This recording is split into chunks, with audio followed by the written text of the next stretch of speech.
Aujourd'hui, je vous fais un live pour vous parler du bien-être en hiver, donc avec un temps froid. Donc là, en l'occurrence, ça s'est plutôt réchauffé, mais bon, on peut garder du temps froid, notamment le matin. Donc je vais vous parler notamment de l'approche de la médecine chinoise par rapport à ça et de la naturopathie en général pour se sentir bien, en vitalité, avec le froid. Donc pour commencer, cette est reliée est relié au rein en médecine traditionnelle chinoise et au sens de l'ouïe, à la couleur noire et à la confiance en soi et est relié à l'émotion de la peur. Donc, il va s'agir de travailler sur la confiance en soi. Donc, pour ça, par exemple, vous avez des huiles essentielles comme celle de laurier, toutes les huiles essentielles anti-stress. Donc, par exemple, celle de d'ylang-ylang, de petit grain bigarade. Bon, au niveau du luxe, il y a le Neroli. Elle est en haut du panier, dans tous les sens du terme. Et, euh, et donc, c'est un moment idéal pour travailler sur ses peurs. Parce que, comme je vous disais, l'émotion qui est reliée, c'est la peur. Et donc, ce qu'il faut cultiver, c'est la confiance. Cultiver la confiance donc, avec les huiles essentielles, avec des pratiques méditatives, avec le fait de faire des choses qu'on aime bien, de, de se remettre bien en alignement avec soi. Donc ça c'est plus quelque chose déjà qu'on commence à faire en automne idéalement. Donc bien méditer, avoir une action de qualité, un sommeil de qualité, donc lâcher le mental, se, s'aligner avec soi et puis ne pas être dans le mental, lâcher tout ce qui est mental pour pouvoir arriver en fin de journée en mode lâcher prise et puis pouvoir bien dormir, se coucher plus tôt, se centrer sur soi. Donc voilà pour ce qui est de l'approche. Après au niveau alimentaire, en hiver, ça va être le moment idéal pour boire, évidemment comme dans toute l'année, mais de boire de manière chaude et après donc en prenant des boissons chaudes pour stimuler le feu digestif. Parce qu'après, à boire froid, ça inhibe le feu digestif, donc qui inhibe la digestion. Parce que en hiver, le métabolisme est mis à rude épreuve, en fait, avec le froid. C'est logique. Et donc, le feu digestif a un petit peu de mal peut avoir potentiellement du mal, en fait. Donc, il faut essayer de boire, de bien s'hydrater, parce qu'en plus, le temps a tendance à être sec. Donc, bien s'hydrater et d'essayer de s'hydrater avec des boissons chaudes. Parce que ça va préserver ce feu digestif. Et donc Diane nous dit allô. Oui bah salut à toi Diane, n'hésitez pas à commenter d'ailleurs, hein, à poser vos questions, voilà c'est super. Donc, euh, donc je vous disais que du coup il faut préserver ce feu digestif. Pour préserver ce feu digestif, vous pouvez boire des boissons chaudes. Vous pouvez aussi prendre des infusions après les repas, par exemple, si vous êtes tendance à être ballonné, ou même avant les repas, hein, pour stimuler la digestion. Et, euh, et au niveau alimentaire, ah, bonsoir Isabelle, ça fait plaisir de te voir dans ce live. Au niveau alimentaire, donc, l'idée, c'est de simplifier son alimentation, d'éviter de prendre des plats avec beaucoup trop de sauce, d'éviter le complexe en fait. Tout ce qui va être complexe, donc c'est essayer au maximum de réduire pour chaque type d'aliment le nombre d'aliments. Donc essayer de de s'orienter vers des repas avec un type de glucides, un type de protéines, un type de lipides et pas des sauces avec énormément d'huiles différentes. Et puis pareil pour les glucides, de prendre plein de glucides de types différents, euh, voilà, plein de protéines différentes. Donc Diane nous dit, oui, ici au Canada, les hivers sont parfois rudes. Ah bah oui, oui, tu m'étonnes. Ouais, c'est assez froid. Bonsoir Raquel. Donc là aujourd'hui on va parler du froid et de la naturopathie. Donc, euh, donc au niveau alimentaire, déjà simplifier l'alimentation.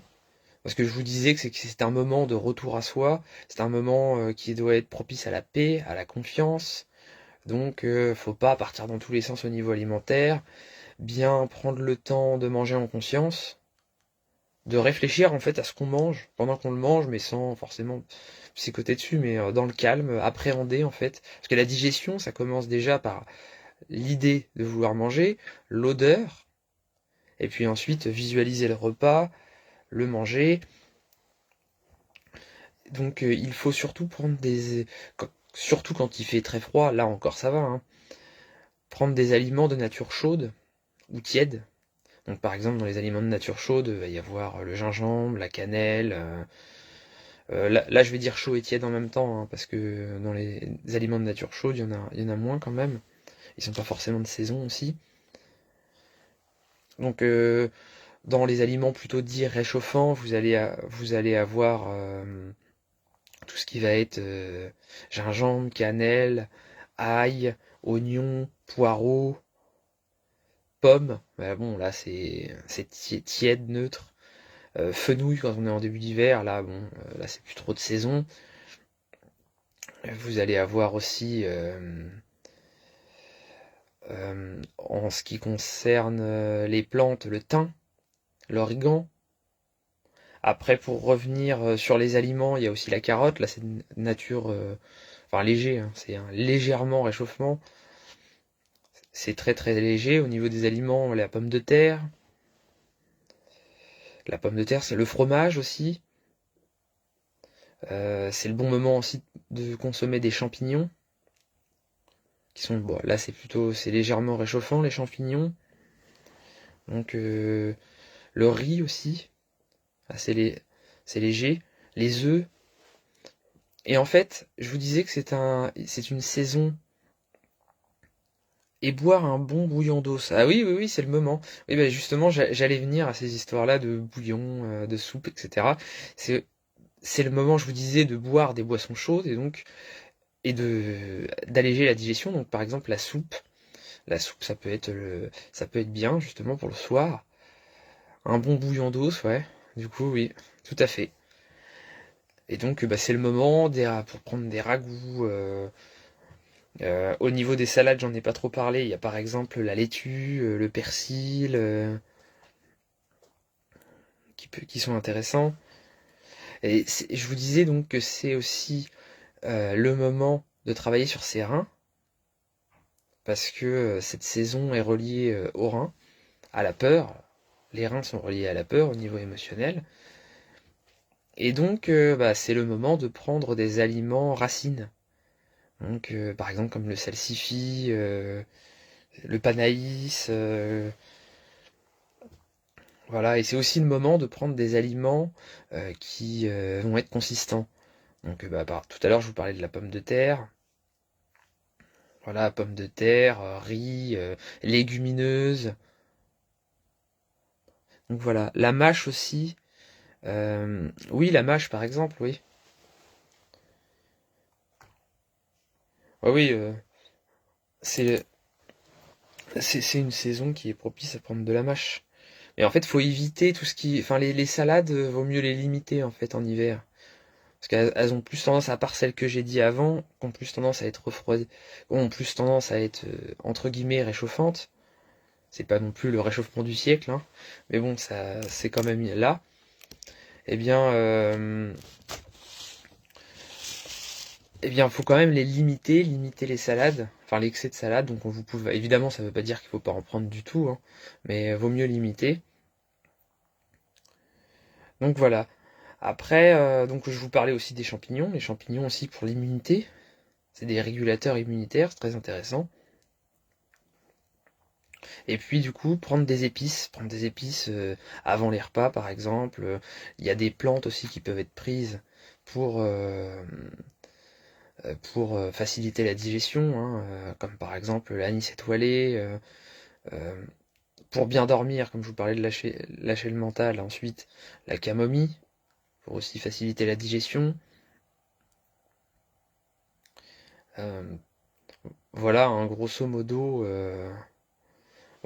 tout ce qui peut être consommé. Aussi, comme la saveur de cette saison est la saveur salée, eh bien c'est le bon moment pour prendre des fruits de mer. Donc voilà. Puis comme d'habitude, des oméga 3, hein. Les oméga 3 très très importants. Est-ce que vous avez des questions particulières?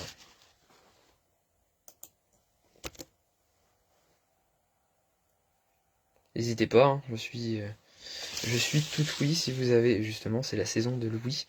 Donc il faut aussi se remettre dans le calme. Que pensez-vous d'une tisane de mélisse? Oui, super. Oui, super, parce que bah, ça va permettre de favoriser la digestion. Donc du coup, ça va aller dans le sens de préserver l'énergie vitale, parce que la digestion, ça prend plus de 40% de l'énergie vitale. Donc bon, c'est comme on est dans une optique de préserver le métabolisme, de retour à soi, pour se reposer, pour ensuite relancer le métabolisme. Dans la nuit, on se repose, le corps se régénère et ça permet après de faire des réserves d'énergie pour être en forme la journée, avoir un gros métabolisme qui fonctionne bien. Donc là, du coup, dans cette optique, on va peaufiner le sommeil, lâcher un peu le mental, éclaircir ses pensées, donc se concentrer sur l'essentiel, être en accord avec soi, et puis, euh, et puis donc préserver la digestion, donc éviter les repas trop copieux, prendre soin de son foie, éviter de faire des détox dans tous les sens, ou alors y aller très très doucement. La détox, c'est plus quelque chose qu'on va faire au printemps, après, quand l'énergie est montante. Et donc là, la mélisse, comme tu disais, Diane, eh bien c'est super parce que ça va permettre de bien digérer, ça va permettre de décontracter aussi. Donc voilà. Euh, Est-ce que vous avez des questions particulières, pardon? Le reishi, c'est bon pour la santé. Oui, tout à fait. Et puis le reishi, ce qui est intéressant, c'est qu'il va travailler là où le corps a besoin. C'est-à-dire qu'il a des vertus adaptogènes et il a des vertus détoxifiantes, des vertus anti-inflammatoires, des vertus modulatrices de l'immunité et adaptogènes. Donc en fait, le reishi, il va aller travailler là où le corps a besoin.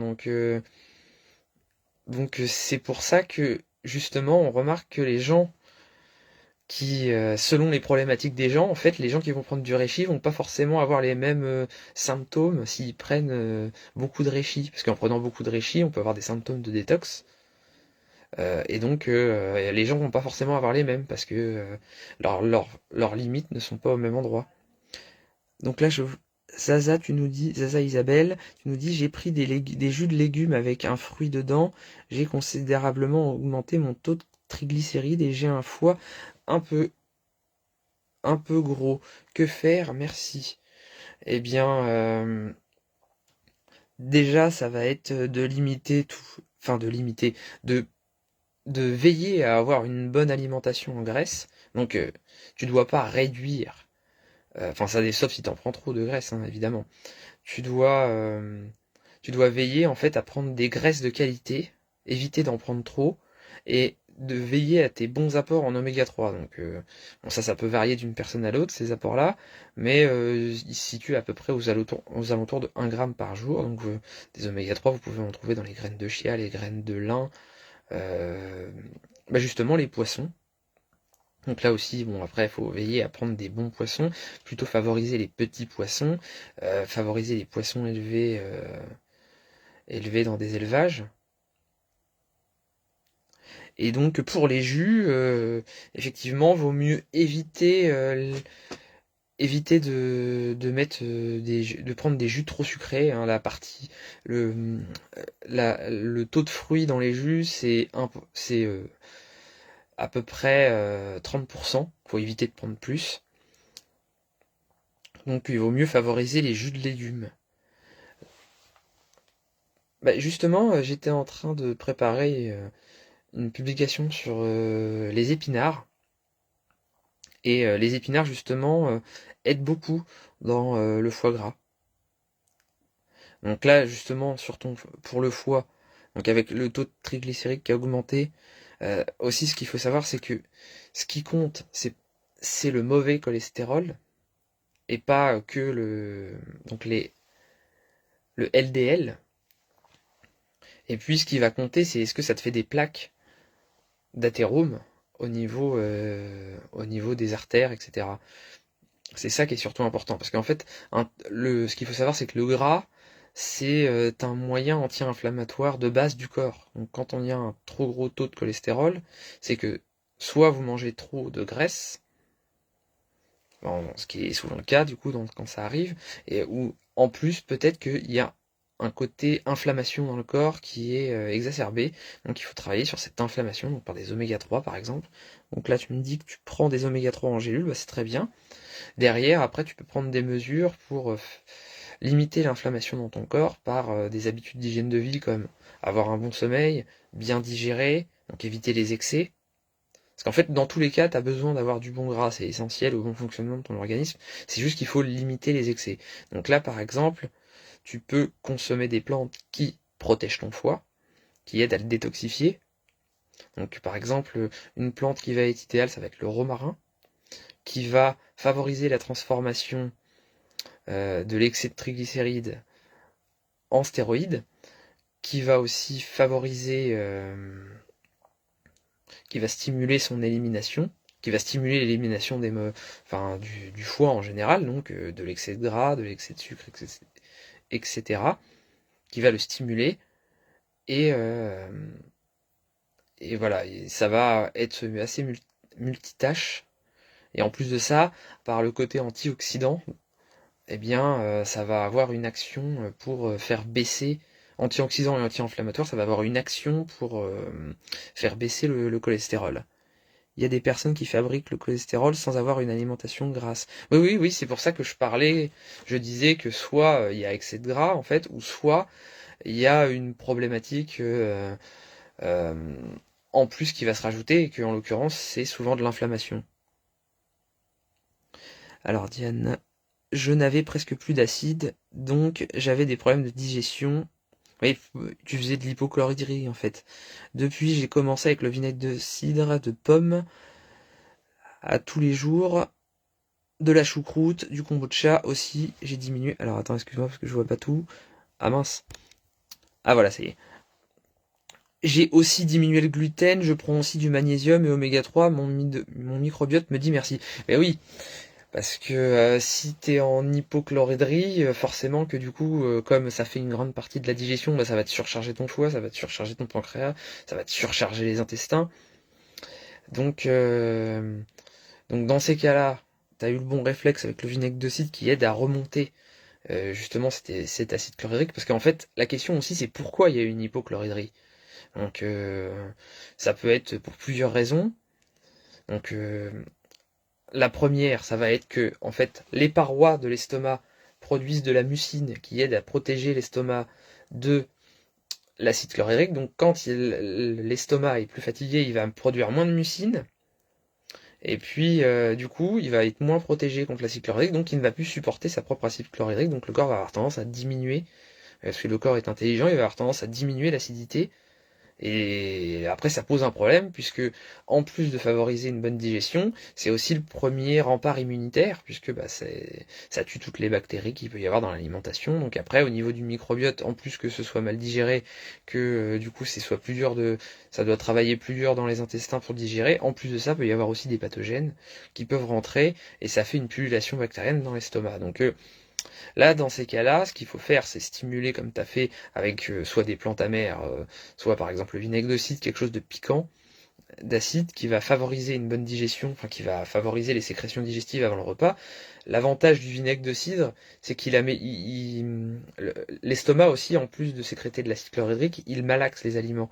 Et le vinaigre de cidre, il a une bonne action pour pouvoir stimuler justement cette malaxation et favoriser les sécrétions d'acide chlorhydrique et de favoriser tout ce qui va être suc digestif et de détruire aussi les pathogènes.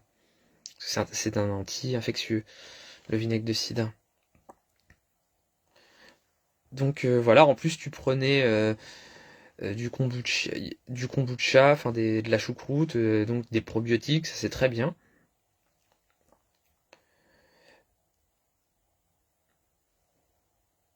Alors, merci beaucoup. J'ai aussi arrêté tout ce qui est nourriture transformée. Bah oui, oui, c'est super important ça. Et donc aussi, je voulais revenir sur ce que tu disais, Zaza, avec ton histoire de triglycérides. Il y a donc, je te disais, alimentation anti-inflammatoire. Donc de prendre des aliments de qualité qui correspondent à tes besoins en vitalité, des aliments naturels, des aliments non transformés, et puis voilà, des aliments anti-inflammatoires en fait, hein. Donc des légumes, des fruits, boire suffisamment d'eau, détoxifier ton foie, travailler sur le côté système digestif, le côté sommeil, le côté repos aussi, et donc sur l'inflammation. Donc je te disais, le romarin, c'est une plante qui pourrait bien te convenir, parce qu'elle va travailler avec son côté antioxydant sur le cholestérol de manière directe, et aussi en transformant le cholestérol en stéroïdes, et aussi en favorisant son élimination. Pour les jus de fruits, il est préférable de consommer du jus de citron plutôt que du jus d'orange, c'est moins acide. Oui, oui, en effet, parce que le jus d'orange est plus acide. Après, si vous voulez un intermédiaire, il y a la clémentine. Et après, tout le monde ne peut pas prendre du jus d'agrumes comme ça. Enfin, ça va pas être bon pour tout le monde, dans le sens où il faut avoir la vitalité pour digérer cette acidité. Donc voilà, si vous avez une bonne vitalité, vous pouvez vous y aventurer, mais sinon, vaut mieux éviter de le prendre en excès, en tout cas, être à l'écoute de ses ressentis et voir en fait. Justement, je voulais vous dire aussi que pour les jus, euh, en hiver, c'est pas forcément le meilleur moment pour prendre des jus, surtout si vous êtes frileux. Donc ça va être intéressant pour détoxifier, apporter des micronutriments sans effort digestif. Mais si vous êtes frileux, vaudrait mieux éviter, sauf si vous êtes légèrement frileux temporairement, mais que vous n'êtes pas à tendance frileuse. Et donc aussi, je voulais rajouter à mes conseils sur l'alimentation de manger des aliments cuits.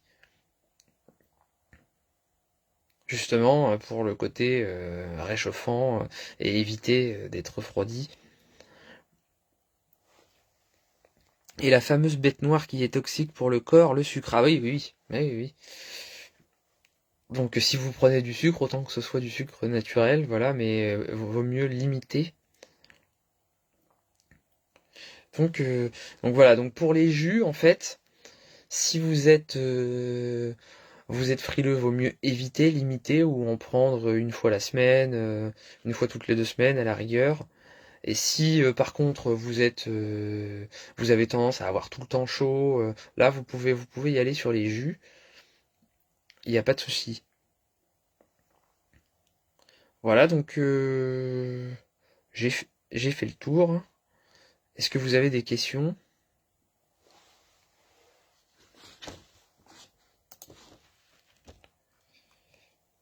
N'hésitez pas si vous avez des questions, c'est le moment.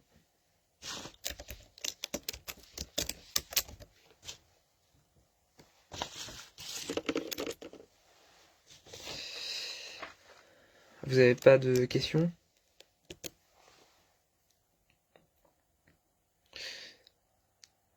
Sinon du coup je vais revenir sur les jus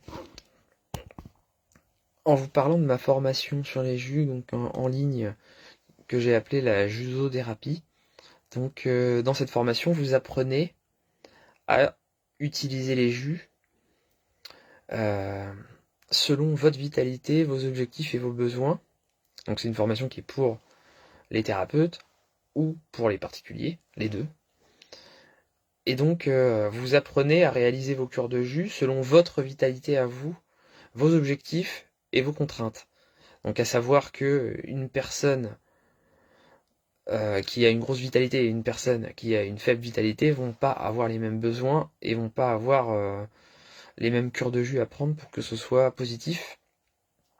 Donc là, en fait, pour chaque organe dans la formation, vous apprenez à voir, à évaluer la vitalité de vos organes et des différents secteurs du corps pour ensuite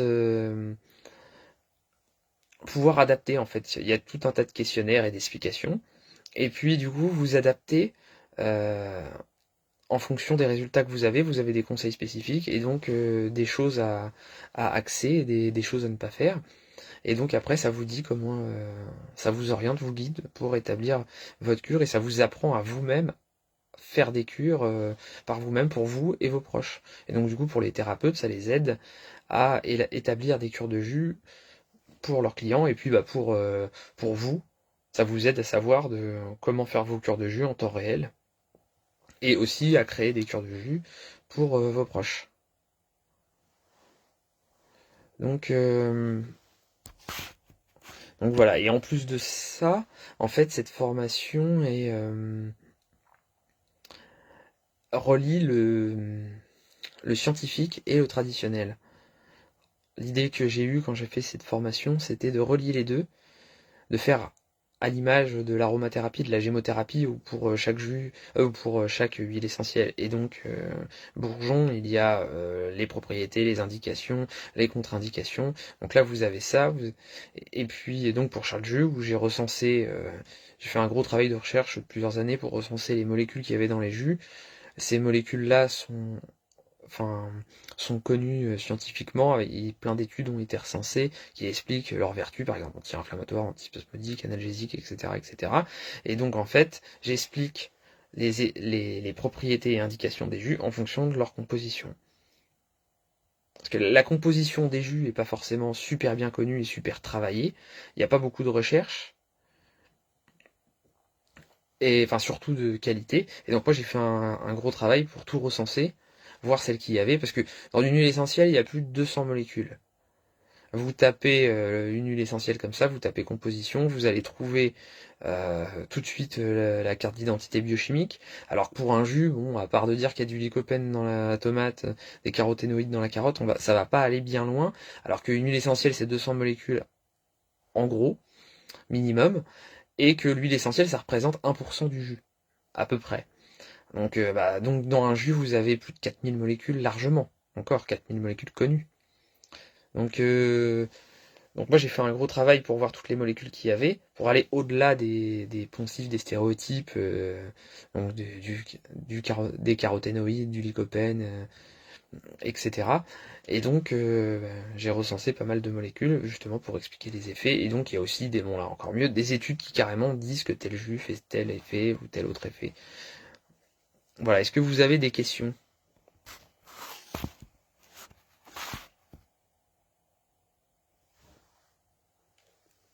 N'hésitez pas.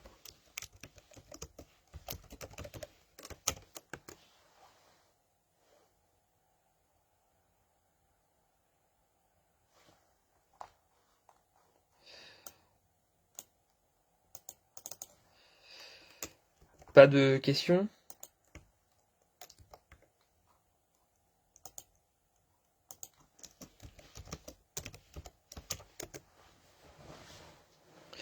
Quel jus serait bon pour moi pour remonter mon acide dans l'estomac? Oui, ah oui, oui. Donc ça c'est quelque chose sur lequel aussi je voulais revenir. Le côté acidité, le côté vitalité de l'estomac. En fait, quand on est en hypo, donc ça peut être pour la raison que j'ai invoquée tout à l'heure, avec une baisse de vitalité de l'estomac et une perte de capacité à créer de la mucine qui fait que l'estomac est plus fragile, du coup il fait moins d'acide chlorhydrique. Il y a ce côté-là. Il y a aussi le côté, ah coucou Nathalie. Il y a aussi le côté déminéralisation, qui est une des raisons de pourquoi aussi, une des raisons possibles de pourquoi il y a moins de mucine de produite, parce qu'en fait il y a besoin des minéraux pour produire cette mucine, pour produire l'acide chlorhydrique. Donc ça peut être une cause comme ça peut aussi être relié à la thyroïde qui est directement liée au métabolisme. Donc quand le métabolisme est élevé, l'estomac a tendance à plus sécréter. Quand on est stressé, c'est pour ça qu'aussi l'estomac c'est dit comme le siège des émotions. Quand on est stressé, on va faire beaucoup d'acide chlorhydrique.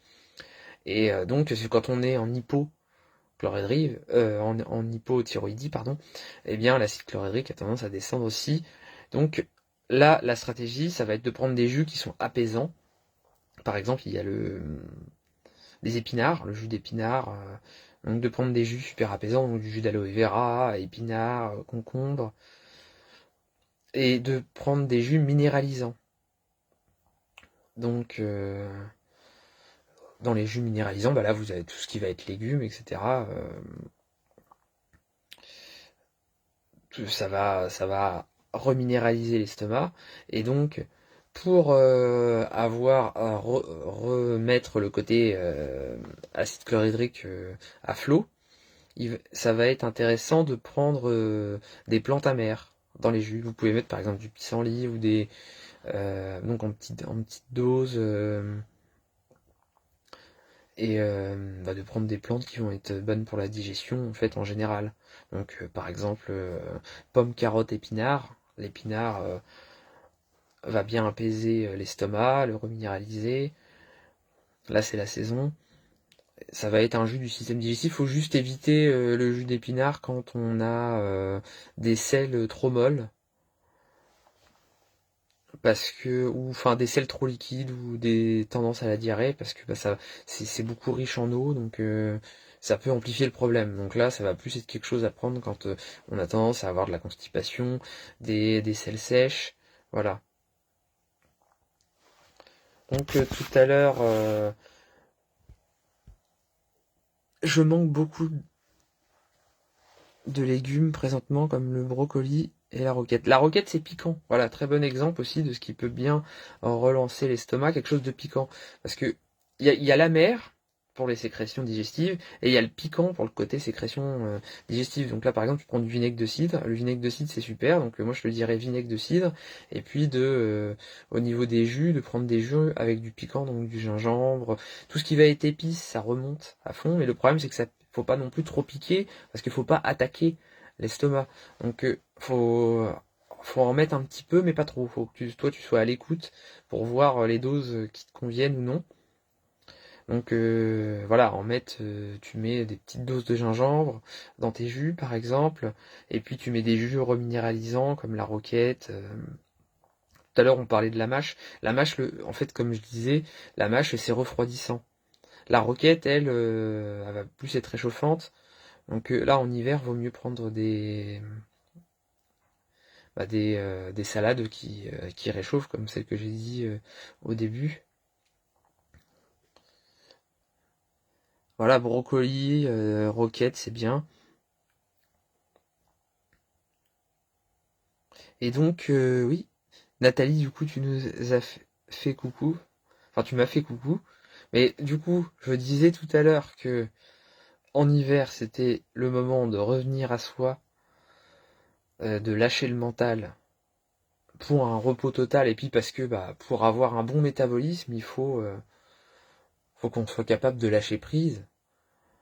Et donc c'est pour ça, comme là il y a grandement besoin d'avoir un gros métabolisme quand il fait froid, eh bien il faut lâcher le mental, aller de l'avant, et voilà. Oui, je vais y aller doucement, comme avec la choucroute. Merci, très intéressant. Bah oui, avec la choucroute, faut y aller doucement, parce que il y a des probiotiques. Mais le problème, c'est que si ton microbiote est déséquilibré, eh bien, à ramener des probiotiques, ça peut faire la guerre des étoiles là-dedans, en fait. Donc, plus le microbiote est déséquilibré, plus il faut y aller doucement avec ce qui est probiotique. Et donc, parce que plus ça va, plus c'est le bazar, en fait. Et donc, à remettre d'autres microbes, qui sont des microbes bons, parce que c'est des probiotiques, mais ça va mettre le bazar, parce que ça va faire un peu une guerre de pouvoir là-dedans, et donc, c'est intéressant de le faire pour relancer un microbiote, mais il faut y aller tranquillement à son rythme, parce que tout le monde n'a pas le même microbiote, tout le monde ne va pas réagir pareil euh, aux probiotiques, enfin à certains probiotiques en tout cas. Donc c'est pour ça que si vous voyez que ça marche pas bien avec un aliment fermenté, faudrait aussi en essayer un autre pour voir, parce que peut-être que ça marche pas bien avec un, mais que ça passera bien avec un autre. Donc vous pouvez faire du kéfir avec divers fruits, légumes, enfin faire consommer des aliments fermentés, donc de la choucroute, le kombucha, etc. Moi, je mange beaucoup de brocolis et de fenouil et de courgettes. Bah, là, le fenouil, c'est quand il fait froid, c'est super parce que dans ce qui aide pour le foie, euh, souvent, on se retrouve avec des plantes qui sont rafraîchissantes. Et le cru, en général, est rafraîchissant. Donc c'est pour ça aussi que je parlais de manger des aliments cuits l'hiver. Enfin, pas de manger que du cuit, hein, mais de plus se centrer sur du cuit, du consistant, et puis d'aller vers la saveur salée. Et puis donc de prendre des aliments qui vont stimuler les reins, donc et les régénérer, donc les légumes racines. Bonsoir. L'endive réchauffe-t-elle? Bah non, justement, c'est le souci, c'est une super plante, l'endive, justement, en hiver. Enfin, c'est pas qu'il faut pas la prendre, parce qu'elle est refroidissante, mais en fait, elle est quand même super bien, je vais m'expliquer. C'est-à-dire que, je vous disais, il faut lâcher le mental l'hiver, et puis se recentrer sur soi, et puis le soir, en fait, ça va être le moment propice pour complètement lâcher, d'éviter tout ce qui est excitant, et se préparer au sommeil en fait. Et donc l'endive, ce qui est génial, c'est qu'elle va favoriser cette digestion, mais et puis favoriser un bon sommeil, parce que bah, le bon sommeil est relié au foie, et donc ça va bien travailler sur le foie, ça va calmer le foie, calmer l'excès de colère. Mais le problème, c'est que, donc là j'ai dit les points forts, mais le point faible, c'est que c'est refroidissant de un, et puis de 2, euh, ça va calmer le foie, mais quelqu'un qui va être trop épuisé du foie, ça risque de trop lui éteindre sa digestion en fait, parce que ça va trop calmer, puis en plus de ça, ça va être... Enfin du coup en fait, son foie qui est déjà dévitalisé, eh ben, ça va l'éteindre complètement entre guillemets quoi. Donc pour les personnes qui ont un foie pas assez vitalisé, trop peu vitalisé, faut éviter l'endive dans ces cas-là. Donc ça, vous le verrez en testant, en écoutant vos ressentis. Mais sinon, si vous n'avez pas ces soucis-là, l'endive, du coup, ça va être très bien. C'est juste qu'il va pas falloir en prendre trop. Bah, c'est comme là, par exemple, le céleri. Le céleri, c'est très refroidissant. Donc l'hiver, c'est indiqué quand même, puisque ça va travailler sur les reins, que ça va aider à booster le métabolisme, et il faut en prendre par petites touches. Moins vous êtes vitalisé, plus il faut espacer, et puis bah, plus il faut en prendre quand c'est le bon moment d'en prendre. Donc là, bah, Raquel, tu parlais d'éviter les crudités, bah oui, oui, c'est bien. C'est ce qu'il vaut mieux faire.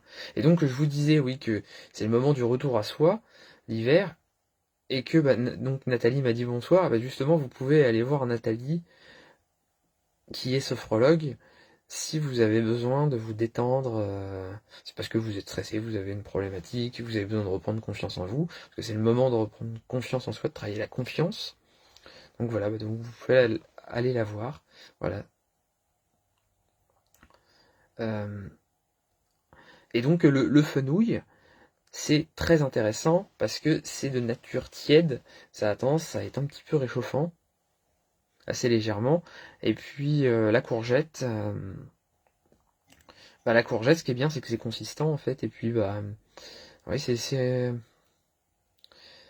pareil, c'est pas refroidissant, donc ça passe bien. Donc voilà.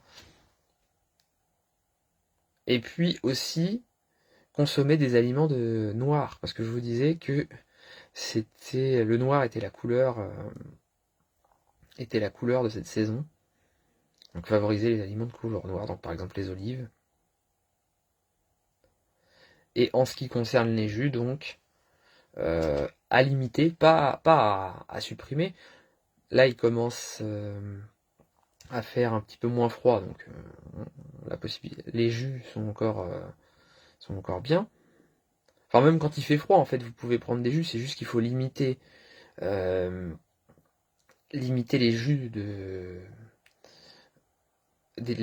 jus trop rafraîchissants. Parce qu'en fait, en général, avec les jus, on prend du cru. Le cru, c'est rafraîchissant, vaut mieux limiter. Donc c'est pour ça que je vous disais qu'il faut limiter les salades. Enfin, surtout celles rafraîchissantes, plus se tourner vers les salades réchauffantes, donc comme celle que je disais tout à l'heure. Alors, comme l'ail noir. Oui, l'ail noir, les choses. Ouais, l'ail noir, là, ça va. Là, c'est bien. Favoriser des choses comme ça, des épices. Ouais. Et pourtant, la courgette n'est pas un légume d'hiver. Non, non, non, c'est vrai.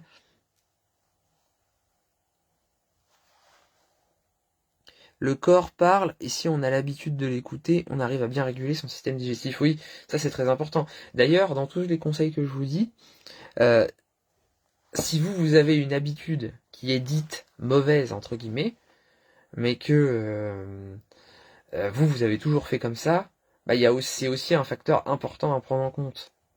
Parce que si vous avez toujours fait comme ça, même si c'est dit mauvais, eh bien au final votre corps il est réglé comme ça, donc il y a pas, ça peut atténuer le souci. À voir. Après, ça dépend ce que c'est, quoi. Si vous me dites par exemple que vous prenez un fast-food 2 fois par jour, vous avez beau avoir l'habitude, on s'habitue pas vraiment aux choses vraiment très mauvaises. Et le radis noir, oui, ça va être super. Ah, d'ailleurs, oui, ça va être quelque chose qui va être réchauffant et c'est de couleur noire justement en plus. Donc ça va être super indiqué. Et donc, pour revenir au jus, les jus, va falloir éviter en excès. Qu'il fasse très froid ou pas, s'il fait très très froid, vous pouvez en consommer, mais vaut mieux limiter, pas en prendre trop. Est à l'écoute de vos ressentis. Donc si vous êtes si vous êtes très très frileux, je vous conseille de ne pas en prendre du tout. Si vous êtes frileux un peu, vous pouvez en prendre une fois par semaine, enfin une fois par semaine, pas toutes les semaines, mais espacer au minimum d'une semaine. Et si vous êtes très très très frileux, une fois toutes les 2 semaines. Et si vous êtes vraiment plus frileux, pas en prendre du tout, je vous déconseille. Et puis si vous voulez faire une première approche, de faire un jus du coup avec des aliments plutôt réchauffants, donc mettre du gingembre, du curcuma, des choses réchauffantes dans le jus. Donc par exemple, le radis noir est réchauffant légèrement, mais c'est réchauffant, c'est piquant en plus, donc ça c'est plus pour l'automne, le côté piquant. Et à la rigueur, de faire des jus avec des aliments cuits à la rigueur. Si vous êtes vraiment frileux, il y a un jus qui est super, c'est le jus de poireau. Parce que là je vais partir sur autre chose, c'est l'Ayurveda. En Ayurveda, il est dit tridoshique. Puis en médecine chinoise, il est connu comme pour son action réchauffante. Et donc en fait, en Ayurveda, il joue sur les 3 doshas. Et d'ailleurs, dans la formation, je vous parle de la vision de l'Ayurveda, de la vision de la médecine chinoise. Donc vous apprenez à élaborer votre vitalité, puis vous avez aussi une vision sur les différentes cultures. Donc si vous êtes très frileux, ça va être à limiter, ou si vous voulez faire une entrée en matière, faudra plus aller vers du jus de légumes cuits. Le fast-food tous les jours, c'est quand on laisse le pouvoir au cerveau. Oui, ouais, voilà, ouais. Mais du coup, le cerveau, il a pas que des bonnes idées, bizarrement. Il vaut mieux écouter son ressenti. C'est quand même mieux que le cerveau. Et donc, si vous êtes pas frileux du tout, vous pouvez prendre des jus, faut éviter les excès, bien entendu, être à l'écoute de soi. Si vous voyez que ça commence à vous refroidir, on se calme. Et puis, si vous avez vraiment l'excès de chaleur, là, vous pouvez y aller, il n'y a pas de souci. Voilà, dans toute proportion gardée, bien entendu. Hein. Et donc,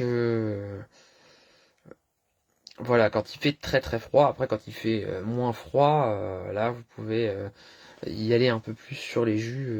Vous pouvez moins vous limiter sur les jus, il y a moins de raisons. Mais en tout cas, le jus de poireau cuit, hein, je précise bien, parce que cru c'est infâme, ou en fait, enfin non, enfin ou cru, ça peut se prendre comme ça, hein, mais moi j'en prends des fois dans les jus, mais il faut en mettre vraiment un tout petit peu, genre par exemple un petit bout comme ça de blanc qui est riche en mucilage, et un petit bout aussi pareil de feuilles. Parce qu'après, si vous mettez plus, c'est vraiment très très très piquant. Et aussi, je pensais à ça pour l'estomac, il y a le jus de chou aussi. Mais alors, pareil que pour le poireau, en petit dosage, en y allant doucement.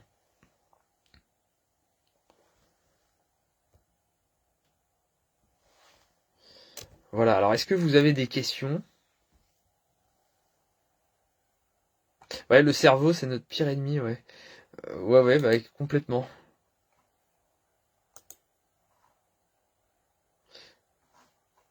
Oui. Et justement, en hiver, c'est le moment de lâcher le cerveau. Parce que en fin de compte, on sait ce qu'on a à faire. Quand on a quelque chose à faire, on le fait. Si on est là, on est chez nous, on a. Si la chose ne nous vient pas, c'est qu'on n'a pas à la faire. Enfin, s'il y a quelque chose d'important à faire sur le moment, on le fait. Donc il n'y a pas besoin de se prendre la tête plus que ça. Donc voilà, dites-moi si vous avez des questions. Est-ce que vous avez des besoins d'informations sur un sujet, sur des jus, pardon. Jus de chou cuit pour l'estomac. Euh, Bah oui et non, ça dépend. Si tu supportes pas le cru, oui. Mais dans l'idée, en fait, pour bénéficier des vertus spécifiques du jus de chou, donc qui vont être liées aux glucosinolates, qui sont détruits pendant la cuisson, non, là, vaut mieux le prendre cru là. Si c'est vraiment pour le côté spécifique que je te disais, vaut mieux le prendre cru. Mais après, si vraiment tu supportes pas quand c'est cru, bah, tu peux essayer d'en mettre des micro-dosages. Ce sera mieux que prendre cuit. Et puis après, si vraiment, vraiment tu supportes pas, bah tu prends cuit. Effectivement.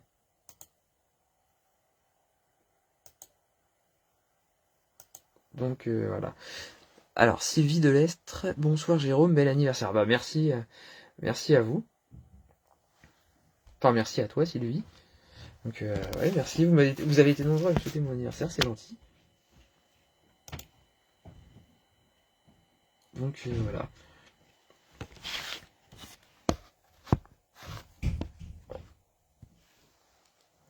Ah oui aussi.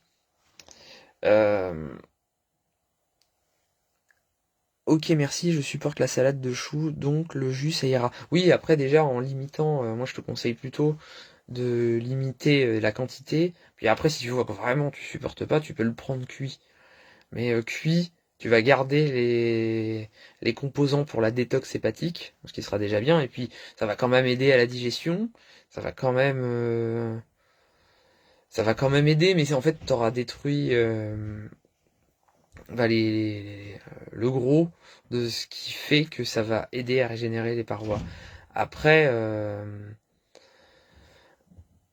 aussi, ce que tu peux faire, c'est jouer sur le temps de cuisson. Parce que plus tu vas le cuire, le temps de cuisson et l'intensité, plus tu vas le cuire longtemps, plus ça va perdre ses facultés. Donc tu peux le cuire un tout petit peu, par exemple, au début. Bon anniversaire. Bah merci, Paro. C'est gentil. Bah, avec plaisir hein, pour les conseils. Et n'hésitez pas à me poser des questions, même si ça n'a rien à voir avec le sujet.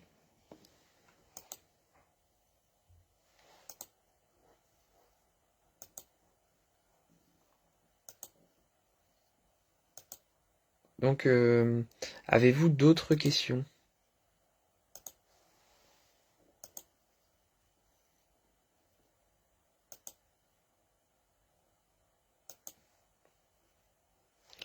Pas de questions?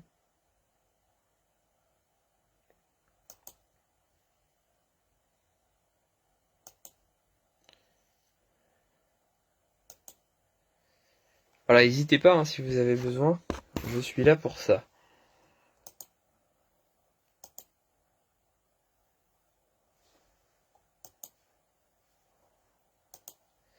Je viens d'arriver sur cela, j'ai une petite question.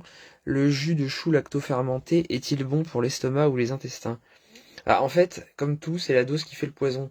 C'est-à-dire que le jus de chou, vous allez trouver des articles un peu ici et ailleurs, enfin un peu partout, je veux dire, qui promeut le fait que c'est génial quand on a des ulcères, par exemple, quand on veut améliorer sa digestion, etc. Et quand on veut améliorer les capacités des muqueuses, c'est vrai. Mais le problème, c'est que c'est assez urticant, c'est assez irritant en fait. Donc, donc en fait, c'est du bon sens. Faut en prendre par rapport à nos ressentis en fait. Faut voir est-ce que ça vous brûle, est-ce que ça vous brûle pas. Parce que par exemple, un verre de jus de chou complet, ça attaque le bide, ça fait limite mal au ventre après. Enfin, après, ça dépend des gens, mais enfin, moi par exemple, si je prends un verre de jus de chou, bah, bon, ça passe, y a pas de souci, moi j'ai pas de pathologie, j'ai rien, donc ça va. mais on sent que ça pique un peu sur le bide. Donc voilà, c'est un signe que bah voilà, il y en a peut-être un petit peu trop qui ont été pris.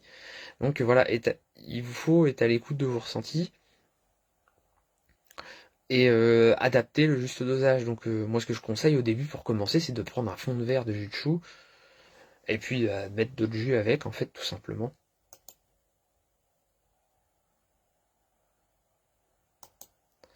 L'avocat, qu'en pensez-vous? Bah j'en pense que c'est très bien. L'avocat, ça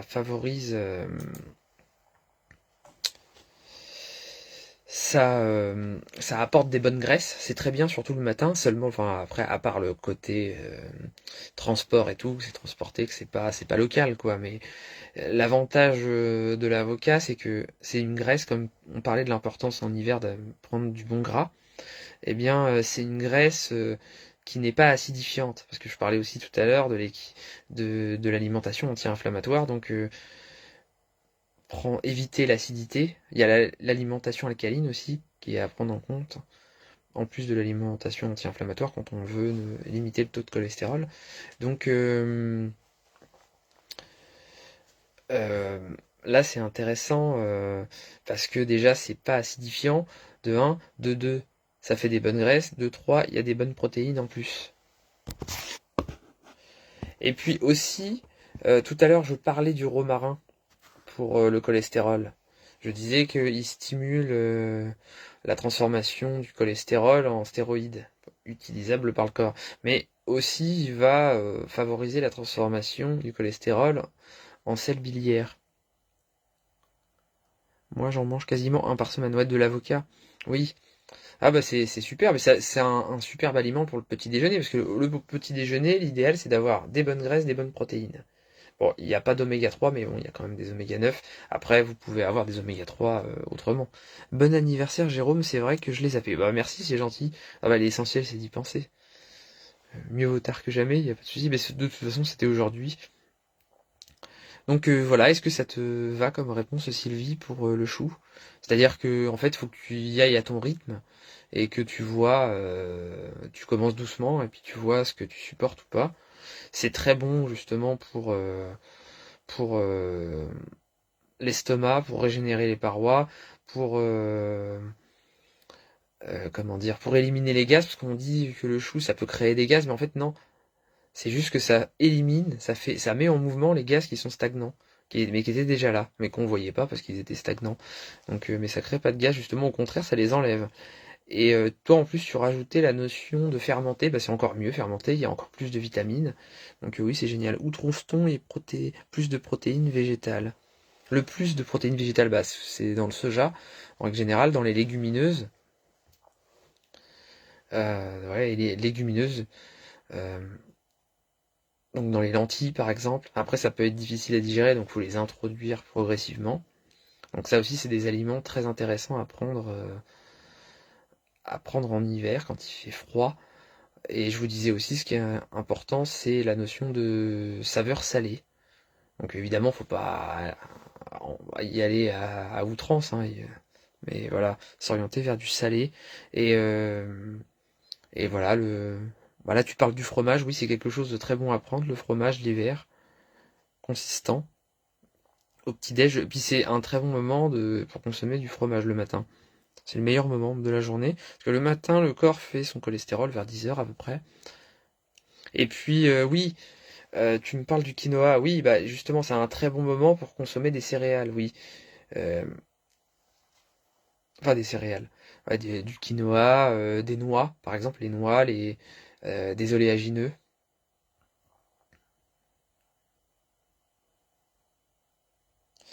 Voilà, un kiwi riche en vitamine C, en plus, très bien. Donc en fait, pour, euh, pour les jus, là vous me parlez de choux, d'avocat, etc. En fait, c'est du bon sens, c'est-à-dire que quand vous faites vos jus, il faut allier les saveurs à vos goûts. Déjà, il faut que vous aimiez le jus. Et puis par rapport à au bon sens, c'est-à-dire que par exemple le curcuma c'est anti-inflammatoire, c'est bien, le jus de chou c'est anti-inflammatoire et puis c'est bon pour les parois, mais si vous en prenez trop ça pique, du coup ça devient mauvais pour les parois, vous voyez ce que je veux dire? Donc du coup, faut que vous ajustiez entre si vous prenez un jus de chou qui pique, eh ben, essayez de mettre quelque chose par exemple d'apaisant, comme par exemple de l'épinard, de la carotte, de la pomme, quelque chose de mucilagineux.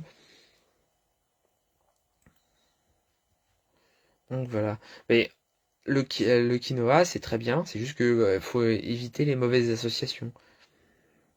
Parce que comme c'est quand même une céréale, que ça peut faire un effet de colle, entre guillemets, et puis enfin, ça peut être plus ou moins nocif pour les intestins, faut le limiter en bonne intelligence par rapport à sa vitalité intestinale. Est-ce que vous avez les intestins fragiles ou pas? Ah, merci beaucoup Jérôme pour ta réponse. Bah, avec plaisir, hein, je t'en prie. Et bah, n'hésite pas si tu as d'autres questions.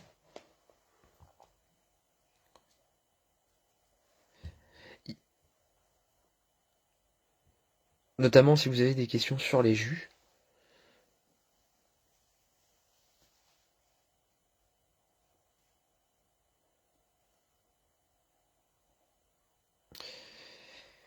Euh, D'ailleurs, n'hésitez pas à me partager vos expériences hein, sur les jus que vous avez tendance à prendre ou pas. Quand vous en prenez, ça m'intéresse. C'est quel jus et quand. L'hiver, je fais un cocktail jus de citron eau tiède, curcuma. Ouais, c'est bien, c'est bien. Après, c'est juste que ça, un jus comme ça va être bien ponctuellement, mais ça peut ne pas être bien si ta vitalité est pas au top, dans le sens que c'est refroidissant. Donc après, à toi de voir si t'es frileuse ou pas.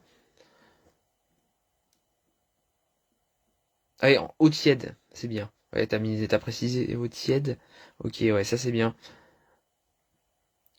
Curcuma mer, ouais. Réchauffant, ouais, ça va. Ouais, du coup, ça compense un petit peu. Mais du coup, si tu vois que t'as tendance à être frileuse avec ça, tu peux diminuer un petit peu le dosage du citron. Et puis, bah, tu parlais du fenouil, tu peux mettre du jus de fenouil avec. Combien de temps se conserve un jus? Alors ça va dépendre du jus, mais en règle générale, 2 jours au réfrigérateur. Après, vous pouvez, par exemple, en mettant des huiles essentielles, ou là, faut faire attention aux contre-indications des huiles essentielles que vous mettez, et puis aussi ça dénature le goût, mais avec les huiles essentielles, il a été montré, il y a des études qui montraient qu'en fait, un jus dans lequel, qu'on pasteurisait pas, qu'on prenait, on mettait juste de l'huile essentielle dedans, à hauteur d'une goutte par litre, eh bien, le jus se conservait mieux ses micronutriments, dans le frigo, je précise, que le jus pasteurisé. Boisson avec de la spiruline, qu'en pensez-vous? C'est génial, oui, la spiruline c'est bien, c'est juste que bah, c'est comme tout, en fait, faut le doser de manière intelligente par rapport à soi. Chez les gens qui sont vraiment intoxiqués aux métaux lourds, ça peut créer des problématiques, des vomissements, des mauvaises réactions, mais sinon ça c'est même pas 3%, 4% des gens, hein, donc faut pas s'alarmer là-dessus, mais voilà, sinon c'est très bien. Bonsoir, j'arrive aussi, bon anniversaire. Ah mais merci, c'est gentil. Combien de temps, selon vous, un jus peut-il se conserver? Euh, bah, c'est ce que je disais, c'est 2 jours à peu près. Après, ça dépend, hein, si vous voyez que le goût il est bizarre, même si ça fait 2 jours, faut pas le prendre, quoi, tout simplement. Pas toujours facile d'avoir le temps de préparer tous les matins. Bah oui, et justement, je peux vous partager une petite astuce. C'est ce que vous pouvez faire. Ce qui compte, c'est que vaut mieux faire le moins, mais le faire, que de rien faire. Parce qu'on se dit, parce que moi je remarque souvent en consultation, les gens, ils se disent, par exemple classique, la perte de poids. Ah ouais, mais là, je vais pas avoir le temps de faire le truc super bien. Enfin, donc, à 100% de tout ce qu'il faut faire. Et donc, eux, ils se disent, ah bah non, bah du coup, j'arrête. Et du coup, ils font plus rien. Alors qu'ils pourraient se dire, bon, bah, je peux pas trop.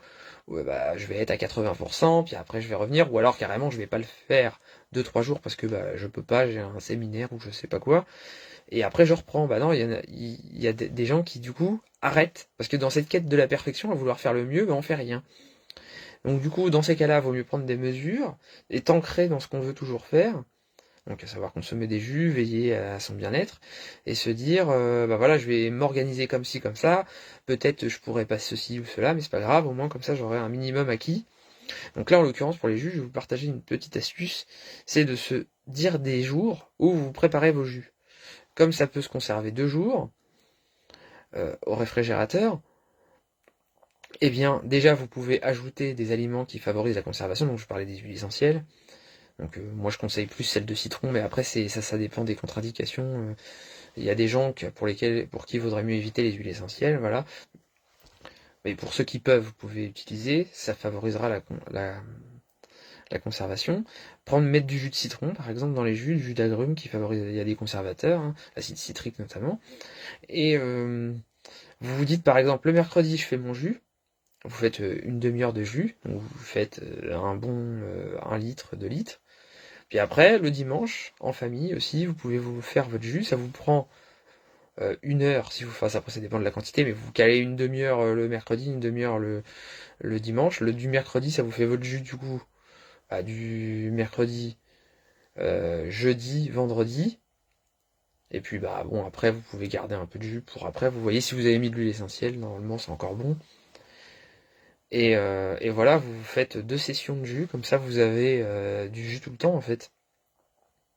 Puis après, pour nettoyer votre extracteur, eh ben, si vous n'avez pas le temps, eh ben, vous pouvez le démonter, le mettre à baigner dans de l'eau vinaigrée, par exemple. C'est tout bête, mais bon, après, quand après vous avez le temps de le nettoyer, bah déjà ça a été bien nettoyé. Le curcuma amer, on n'en trouve pas ici. Je le fais venir de la Réunion. D'accord. Ouais, c'est vrai que ouais, il y a des choses qui sont assez compliquées à trouver, c'est bizarre. Comme par exemple la graine d'ortie, qui est quelque chose d'absolument génial, mais qui est pourtant facile à récolter. Il y a juste à mettre un petit peu, à mettre des espèces de petits sacs en bas, puis les récolter, mais non, c'est difficile. D'accord, merci. Avec n'importe quelle HE, bah non, je vous conseille pas n'importe laquelle, une qui puisse être consommée en interne. Donc là, moi, ce que j'aime bien, c'est l'huile essentielle de citron, de bergamote, bergamote, donne un côté parfumé, et voilà. Et du coup, ça dénature pas trop et ça conserve bien. Oui, les fameux métaux lourds, Diane, ouais, c'est ça, ouais. C'est c'est un sujet un peu compliqué parce il y en a un peu partout. D'ailleurs, vous pouvez vous détoxifier des métaux lourds avec la spiruline, notamment avec certaines algues, avec la coriandre par exemple. Moi, j'adore jus de carotte, patate douce, pomme, curcuma, gingembre. Ah ouais, ouais, c'est un super jus. Et là, en fait, avec un jus comme ça, bah, du coup, tu fais le principe que je disais tout à l'heure, d'associer quelque chose qui est piquant avec quelque chose qui est apaisant, qui en soi c'est du bon sens, mais du coup ça permet de mieux tolérer, d'avoir les bénéfices du piquant, enfin de la plante piquante, sans avoir en limitant le côté négatif. Et donc bah tu as le piquant du curcuma, du gingembre et en même temps le côté apaisant de la patate douce et puis aussi nourrissant. Donc en hiver, ça c'est très bien, la patate douce. Avec plaisir, Naturopathia. Oui, il y en a aussi dans certains poissons. Les métaux lourds, oui, oui, oui. Oui, c'est sûr que oui, il vaut mieux faire attention à ça. Parce qu'il y a. La problématique, c'est quand ça commence, ça se loge dans le cerveau, en fait. Parce que ça se détoxifie pas vraiment dans le cerveau, enfin, ou très très très très lentement. Il y a certaines zones où ça se détoxifie à peu près, mais dans le cerveau, non. Puis après, dans le cerveau, ça cause des soucis, des maladies dégénératives, des problèmes psychiatriques. Donc voilà, vaut mieux éviter. Et les patates douces, c'est le très bon moment d'en prendre en hiver. Et en plus de ça, là, on est le 12 février. Bah, on n'est pas si loin que ça des fêtes, en fait, de fin d'année qu'il y a eu. Ça fait 1 mois et demi. Donc le foie a été fatigué par les fêtes. Pour certains, certaines. Ça dépend plus ou moins. Et du coup, si vous avez une hygiène de vie à 100 à l'heure avec métro boulot dodo, bah, votre foie il a pas forcément encore récupéré de ça, donc ça peut être aussi intéressant. Même si je vous disais qu'il fallait pas trop, c'était pas forcément le moment de trop détoxifier quand il fait froid. Là, il fait un peu moins froid. Vous pouvez vous permettre un peu plus, donc vous pouvez vous permettre de détoxifier très légèrement. Donc avec des jus par exemple, des jus, de consommer des fruits et légumes, vous reposer parce que le repos c'est la meilleure des détox, hein. Et puis bah, bien dormir, parce que bah, pour avoir un gros métabolisme fort, il faut bien dormir. L'esprit tranquille. Parce que si vous vous reposez tout comprimé, bah, du coup le métabolisme il se régénère pas super.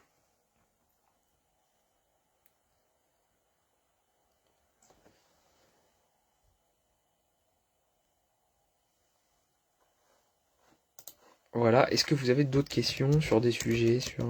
D'ailleurs, n'hésitez pas à me faire part de sujets qui vous intéressent.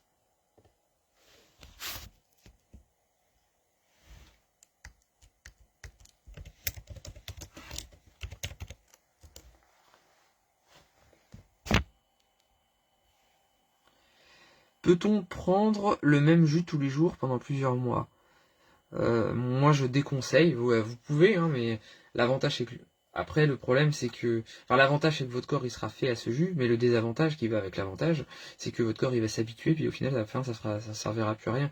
Il est dit en médecine chinoise qu'il vaut mieux y aller à la règle des 21 jours, c'est-à-dire qu'au-delà de 21 jours, le corps s'habitue, et du coup en fait, comme il s'habitue, ben, en fait, c'est quand on arrêtera de le prendre que du coup ça fera un problème parce que le corps s'est habitué à ce qu'il y ait cette chose-là, puis en plus de ça, le fait qu'il y ait cette chose-là n'apporte plus rien parce que le corps est habitué. Enfin bon, ça simplifie un peu, mais du coup dans l'idée c'est un peu ça quoi. Donc vaut mieux éviter, il y a la règle des 21 jours et des 9 jours. Vaut mieux éviter de prendre le même jus, pardon, 9 jours de suite. Donc de faire une pause. Quand vous prenez, si même vous vous dites je vais prendre le même jus tout le temps, parce que bah, pour une raison X ou Y, vous pouvez, mais vaut mieux faire une petite pause, par exemple au bout de 9 jours, vous faites une pause de 2-3 jours, puis après vous repartez. Mais moi je déconseille de prendre tout le temps le même jus. Déjà pas plus de 21 jours, et puis idéalement éviter plus de 9 jours, mais dans l'idée vaut mieux varier les plaisirs. Quoi prendre, manger ou boire pour réduire le stress? Ah oui, ça c'est une bonne question, hein, qui est simple et puis complexe à la fois. Alors déjà je vais commencer pour parler jus. Tous les jus ont des vertus antidépressives. Après, enfin antidépressives entre guillemets. Après, ce qui va faire la différence, c'est le bien-être global du corps. Donc pour avoir le bien-être global du corps, il va falloir favoriser des aliments plutôt apaisants, être apaisé en dedans. Par exemple, quand on regarde bien, les aliments qui aident à bien dormir, c'est des choses qui sont apaisants pour les muqueuses. Par exemple, le lait, les bananes, les choses comme ça qui apaisent à l'intérieur. Du coup, on se sent plus en paix, puis on arrive plus facilement à dormir. Donc déjà, si vous voulez prendre du jus pour éviter le stress, donc tout ce qui va être trop piquant, faut éviter. Vous pouvez en prendre un peu, parce que ça donne aussi du bien-être. Il y a des bienfaits, comme je le disais tout à l'heure, pour l'estomac, mais il faut trouver le juste milieu. Donc, euh, donc voilà, limiter tout ce qui va être trop piquant, favoriser ce qui va être apaisant. Et puis éviter des détox à l'extrême, parce que si vous détoxifiez un peu, vous pouvez vous dire ah je me sens vraiment carrément mieux. Mais si vous le faites trop, bah du coup il y a trop de toxines qui circulent, vous vous sentez tout raplapla, frileux, frileuse, et du coup ça marche pas. Là du coup ça va être contre-productif pour être bien. Donc il y a des jus qui vont plus être à portée antidépressif que d'autres. En fait il y a plusieurs aussi facteurs qui vont jouer. Il y a bah, le côté mécanique, comme je disais, est-ce que ça vous pique? Parce que si vous avez mal au bide, pour être bien, c'est pas l'idéal. Est-ce que vous avez de l'énergie? Parce qu'il faut avoir de l'énergie pour après être bien dans sa tête. Le côté aussi circulation sanguine.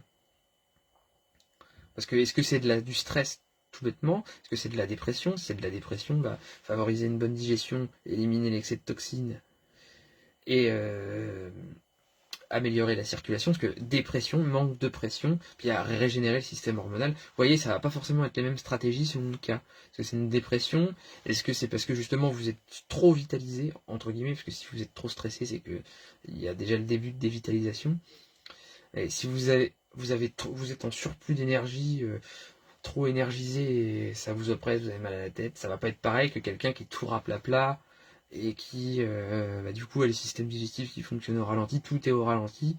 Là, les stratégies vont être différentes, mais globalement, manger des choses de saison en bonne quantité, de consommer des jus qui plaisent, avoir le plaisir,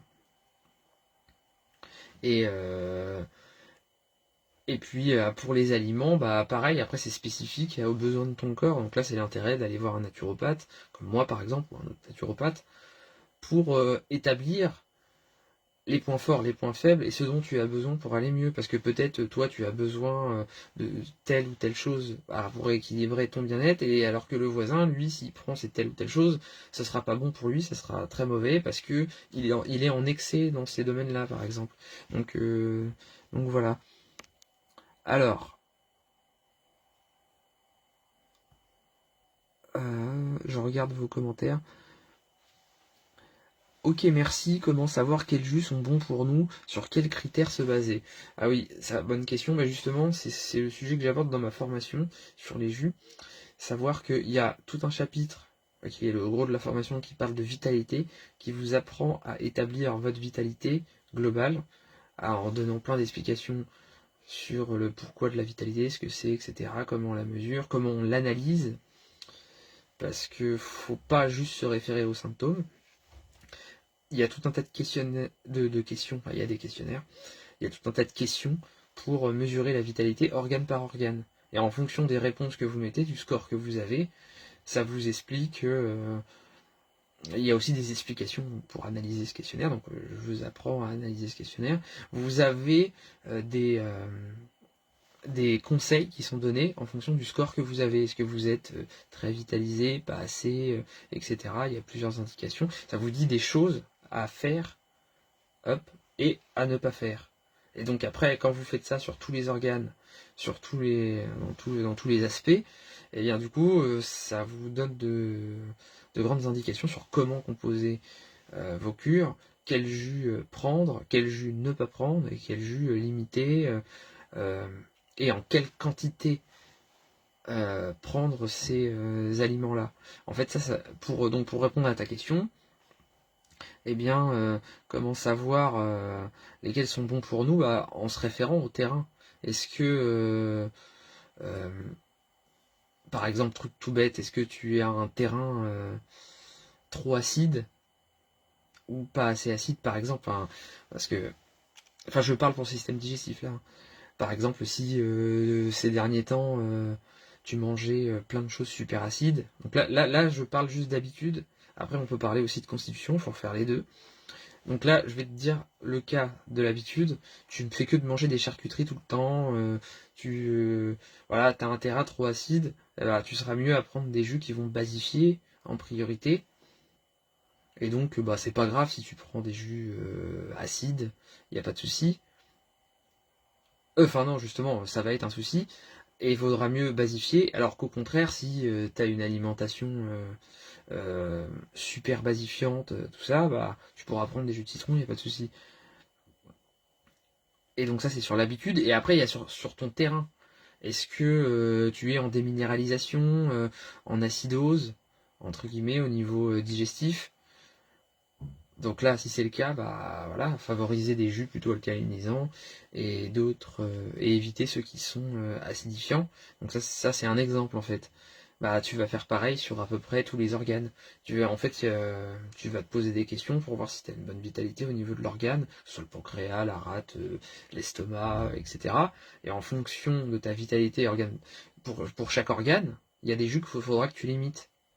Donc si mettons tu as une bonne vitalité, je dis n'importe quoi, je raisonne par l'absurde, mais mettons que tu as une super vitalité partout, sauf à un organe, mais que cet organe-là, il va pas supporter que tu prennes plus de tel jus.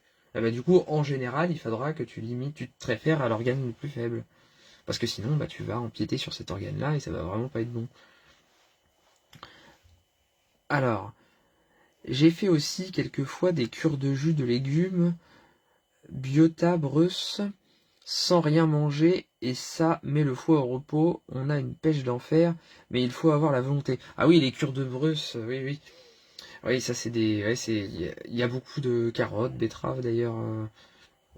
Bah, d'ailleurs, le jus de betterave, c'est un jus qui est super en hiver, parce qu'il améliore la microcirculation, il détoxifie le foie. Ouais, ça c'est très intéressant, mais après du coup, bah, pour faire ça, faut voir la vitalité de la personne, est-ce que c'est le bon moment pour elle de le faire, etc. Mais ouais, c'est super, ça peut être bien, mais il faut voir si c'est adapté à soi, en fait, sur le moment M. Après, chacun est différent, et ce qui est bon pour les uns ne sont pas forcément bons pour les autres. Bah oui, oui, exactement, c'est ça que. Ouais, c'est exactement ça. C'est-à-dire, est-ce que sur le moment, c'est le moment pour toi de le faire ou pas? C'est ça qu'il faut voir en fait. C'est comme avec le jeûne en fait. Tout le monde peut jeûner une journée ou jeûner une demi-journée, mais faut voir la question du timing, du rapport bénéfice-risque. Voilà. Je vois pas depuis combien de temps on est en live là sur ça marque pas pareil qu'avant. D'habitude il me marque, là il ne me marque pas. Voilà, dites-moi si il y a d'autres questions. Ok, comment se passe la formation sur les jus? Bah, en fait, elle se passe sur mon site. Donc, vous avez plusieurs chapitres. Vous pouvez aller d'un chapitre à l'autre selon ce que vous voulez. Donc, vous avez une première partie d'introduction. Euh, vous cliquez sur la première partie, ça vous affiche tous les chapitres. Vous pouvez cliquer sur chapitre 1, lire et tout le chapitre s'affiche, revenir en arrière, chapitre 2, etc., etc. Dans la première partie, on voit comment choisir son extracteur de jus, comment choisir son matériel, les bienfaits des jus, l'intérêt des jus. Et après, dans les autres chapitres, on voit plus en détail les vitamines, tout ce qui les associations de vitamines. Enfin, vous avez en fait vous avez dans les autres chapitres un chapitre qui va parler des associations vitaminiques, donc comment consommer des jus, parce que je parle de la vitalité depuis tout à l'heure, mais c'est vrai que j'ai oublié ce petit aspect, c'est que aussi, selon vos carences éventuelles, donc je vous apprends à voir si vous avez des carences, comment les détecter, en vitamines, en minéraux, en oligo-éléments, etc. Et je vous apprends à établir votre cure par rapport au, au, au contenu vitaminique, minéral et en oligo-éléments qu'il y a dans les jus, selon vos besoins. Donc il y a tout un questionnaire pour voir si vous êtes carencé en telle vitamine, tel minéraux, etc., etc. Et puis je vous apprends les interactions entre les vitamines et les minéraux entre eux pour vous montrer que pour vous apprendre en fait à les relier ensemble en fait. Donc alors justement là je vais y aller devant ma formation. Comme ça je vais avoir carrément tout. Alors, chapitre 1, information pratique. Choix du matériel, quels sont les bienfaits des jus, préparation des jus. Chapitre 2, les micronutriments des jus. Donc les phytochimiques, donc là tout un cours sur le côté phytochimique. Les polyphénols, l'apport enzymatique, donc détaillé jus par jus. Les sources de vitamines minéraux, la fragilité des vitamines, les vitamines et leurs propriétés, les interactions comme je disais. Ensuite, là, le gros du chapitre, le chapitre 3, qui est relié à la vitalité. Donc, je vous parle des différents tempéraments en naturopathie. Donc, en fait, cette formation-là, ça apprend la naturopathie, les bases de la naturopathie en même temps, en fait. Hein. Les différents tempéraments, les constitutions, les diathèses en naturopathie, et comment établir ses cures de jus en fonction de ces différents éléments. La vitalité des poumons, les constitutions en médecine ayurvédique, de l'intestin, enfin après ça fait ça sur pas mal d'organes, là il y a pas mal, c'est un gros chapitre, donc poumon, intestin, foie, rein, système cardiovasculaire, sexuel, système nerveux, carence en vitamines, comment réaliser sa cure de jus, donc après,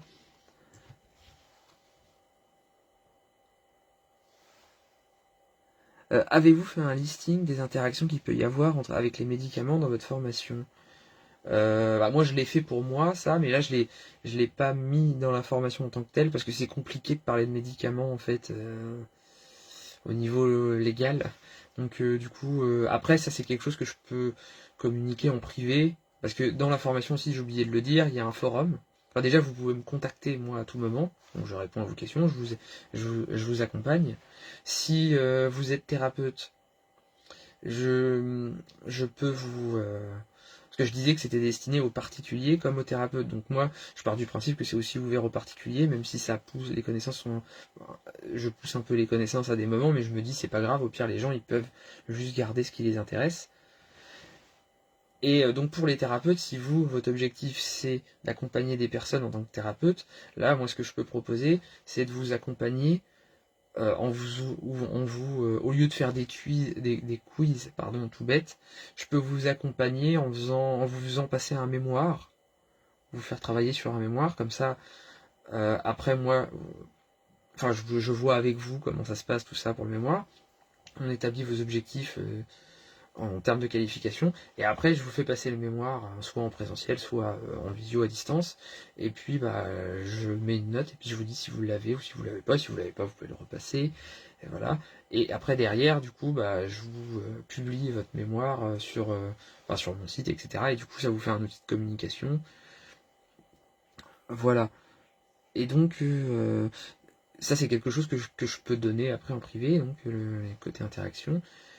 Euh, et puis après, dans l'idée, je compte faire des lives spéciales pour les gens qui suivent la formation. Et puis donc, vous pouvez vous poser vos questions entre vous, vous motiver, vous partager des connaissances entre vous, et puis du coup échanger avec moi, poser des questions par rapport à des choses que vous voulez savoir, etc. Ce qui est intéressant, c'est de faire de la prévention à quelques séances d'acupuncture pour vérifier si les organes dont l'énergie circule moins bien ou pas. Ah oui, oui, ça c'est sûr, ouais. La kinésiologie aussi peut être intéressante. D'ailleurs, je ferai un live sur la kinésiologie jeudi soir. Je l'ai pas encore annoncé, mais avec une kinésiologue. Alors, aussi, je vous parle du chapitre 4. Donc, comment réaliser des jus savoureux, donc les jus et leurs saveurs, les principes pour marier les saveurs. À chaque fois que je vous dis quelque chose, c'est un chapitre en fait. Donc les principes pour bien marier les saveurs, donc je vous apprends à marier les saveurs entre elles pour faire des jus savoureux en fait, avec des recettes. Dans cette formation, il y a des centaines de recettes classées par saison, saveur, et puis par organe, enfin par problématique d'organe. Alors, donc les proportions de dosage pour créer une saveur dans un jus. Enfin l'association de saveurs, là, les explications, donc saveurs acides, dans la médecine traditionnelle chinoise, ayurvédique, etc., douce, sucrée, voilà, les harmonies des notes, etc. Voilà, après je vous dis pas tous les chapitres parce qu'il y en a beaucoup. En gros, au niveau de texte pur, il y a à peu près 250 pages en équivalent. Et puis il y a du contenu vidéo. Et là dans le contenu vidéo, il y a aussi du texte. Donc en tout, ça doit bien faire 500-600 pages. J'ai pas fait le calcul exact, mais ça fait ouais, du 500-600 pages. Après, dans le cinquième chapitre, c'est là toutes les fiches de jus unitaires.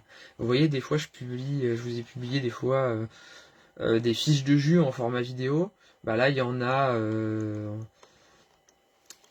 a 34 de mémoire.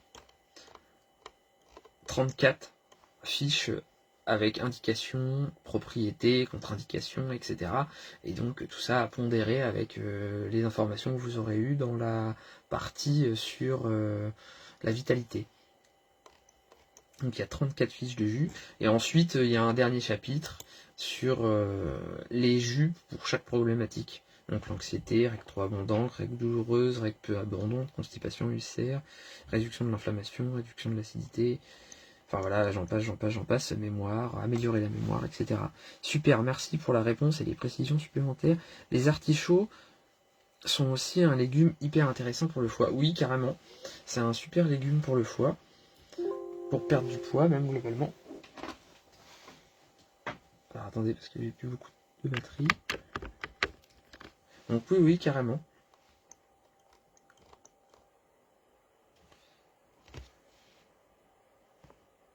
Donc oui, la naturopathie c'est assez vaste, hein. Tu me disais Raquel que l'acupuncture c'était bien, mais il y a aussi, donc, comme tu disais, la kinésiologie. Et en fait, c'est pour ça que j'essaye de vous amener pas mal de thérapeutes à chaque fois dans les lives, parce que la naturopathie c'est vaste. Moi je suis naturopathe plus spécialisé en jus, en phytothérapie, en alimentation aussi, en nutrition, mais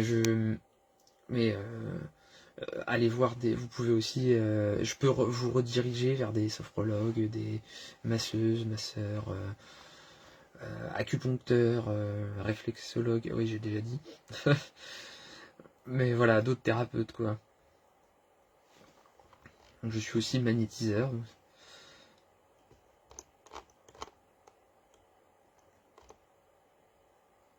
Voilà, les artichauts du coup, ouais, c'est super. Et en fait, ce qui va être important, ça va être l'association en fait des fruits et des légumes, donc idéalement local.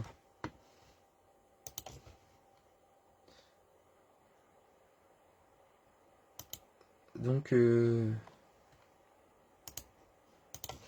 voilà. Je pense que j'ai rien oublié.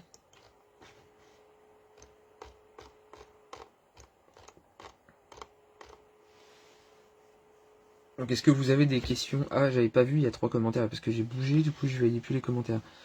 Après, chacun trouve sa médecine douce qui lui convient le mieux. Bah oui, c'est ça. Faut que ça vibre en vous en fait. Y a-t-il des légumes que l'on ne peut pas utiliser dans des jus? Là comme ça de tête, j'en ai pas qui me viennent, mais je vois pas. Bah ceux qui vont être très très très très très durs et qui vont pas vraiment faire de jus, il y aura pas trop d'intérêt en fait. Mais là comme ça j'ai pas d'exemple qui me viennent. Il y en a à la rigueur aussi, il y en a qu'on pourra faire mais qui sont pas super intéressants. Par exemple, les haricots verts en jus, c'est pas super. C'est assez fort quoi. Enfin après, là comme ça, je vois pas un exemple. Mais oui, il y en a, enfin de manière logique en fait, mécanique.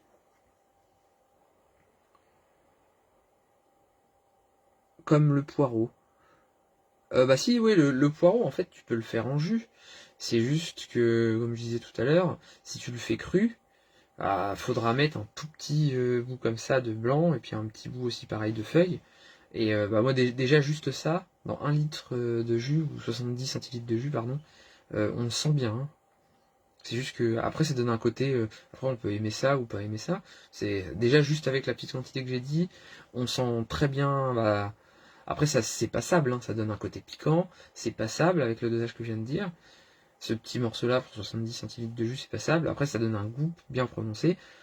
Le poireau en jus, justement pour l'hiver, c'est super de le prendre cuit.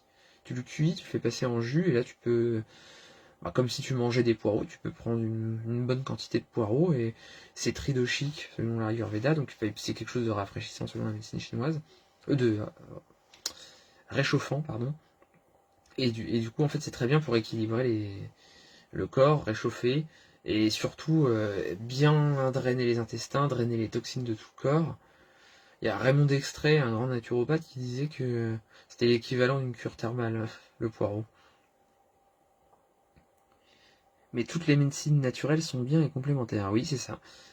Oui, mais carrément, c'est tout se complète. De toute façon, en naturopathie, on voit les choses de manière holistique, c'est-à-dire qu'on voit le corps et l'esprit qui ne font qu'un. On voit les choses de manière globale, en fait. Et donc aussi, c'est pour ça que moi, dans les vidéos, dans les formations, dans tout, je, je pousse vachement à se connecter à son ressenti. C'est très important parce qu'en fait, dans la société moderne, on a tendance à le perdre. Et en fait, j'essaye de beaucoup véhiculer ce côté-là de reprendre connexion avec ce ressenti.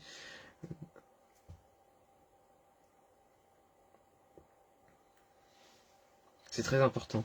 Donc c'est pour ça que il faut pas juste s'arrêter à des quantités.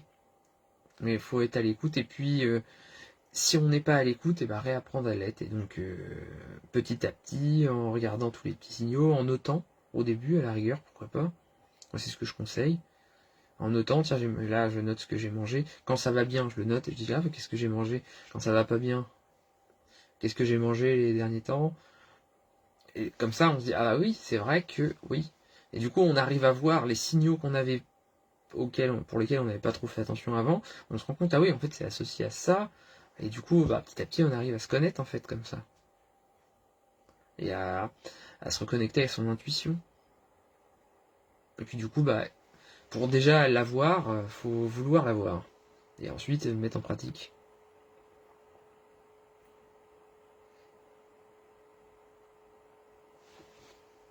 Alors, on achète la formation et on y accepte depuis combien de temps? Désolé, je vous découvre, donc pas les infos de départ, donc si vous avez donné. En fait, la formation, elle est dispo tout le temps. Après, une fois que vous l'avez acheté, vous y avez accès tout le temps.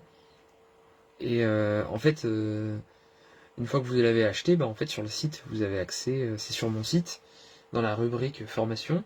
Bah, vous cliquez dans la rubrique formation, donc bah, forcément, vous achetez. Une fois que vous avez acheté, vous avez accès à la formation complète avec tous les chapitres. Et vous pouvez suivre tous les chapitres dans l'ordre que vous voulez. Et donc, c'est un temps infini, enfin jusqu'à ce que mon site existe, quoi, en fait. Il n'y a pas de temps, en fait. Normalement, il n'y a pas de raison qui. Enfin, normalement, c'est. Voilà, quoi, c'est. Après, tout le temps, quoi, vous avez accès tout le temps à la formation, au rythme que vous voulez. Et donc, bah, comme je vous disais, dans la formation, vous avez un forum. Vous pouvez parler entre vous. Vous avez la possibilité de m'envoyer des messages, je réponds aux questions, je vous accompagne. Voilà. Oui, c'est ça, c'est à vie. Enfin, après, dans l'idée, quoi. Parce que on sait jamais ce qui peut se passer, mais disons que oui, dans l'idée, c'est à vie. Et puis après, je compte rajouter éventuellement des lives de temps en temps spéciales pour ceux qui sont dans cette formation. Je suis une inconditionnelle de toutes les médecines douces et de l'alimentation saine, sans non plus être psychorigide. Il faut un juste équilibre. Oui, c'est ça. C'est comme je disais tout à l'heure, le mieux est l'ennemi du bien. Si vous vous dites, ah mais du coup, oh bah là comment dire, le fait d'essayer de perdre du poids. Alors moi je suis contre les régimes, hein, je vous précise, mais si vous êtes dans une optique de perte de poids, de prendre soin de vous, etc., et que vous dites, ah bah là j'ai pas pu le faire pendant 2 jours, puis que du coup bah vous abandonnez tout, vous dire bah non je l'ai pas fait pendant 2 jours, donc puis bah là je vais pas trop avoir le temps. Ah, il y a beaucoup de gens qui se disent bah du coup j'arrête. Parce que bah non, autant le faire bien, sinon c'est pas la peine. Bah donc du coup, au lieu de se dire, bah non, bah, je vais le faire à 67%, 47%, quelques temps, j'accepte, mais au moins j'ai la conscience de l'avoir fait, du travail, d'avoir fait de mon mieux, et puis voilà, puis je reprendrai plus fort après. Bah non, on peut avoir, en étant gouverné par la peur, se dire, ah non, mais moi je veux que le faire si c'est vraiment très bien, et du coup, bah au final, on le fait pas. Et du coup, après on se dit, ouais, comme ça je le referai après, mais vraiment bien. Avec cet état d'esprit, en voulant trop le mieux, on a le pire. Et donc, ouais, c'est vrai, vaut mieux accepter ses limites, accepter tout ça. D'ailleurs, l'hiver, c'est le moment d'accepter ses peurs, de les, d'embrasser ses peurs, de s'élever de ses peurs et d'aller vers la confiance, de les apprivoiser en fait.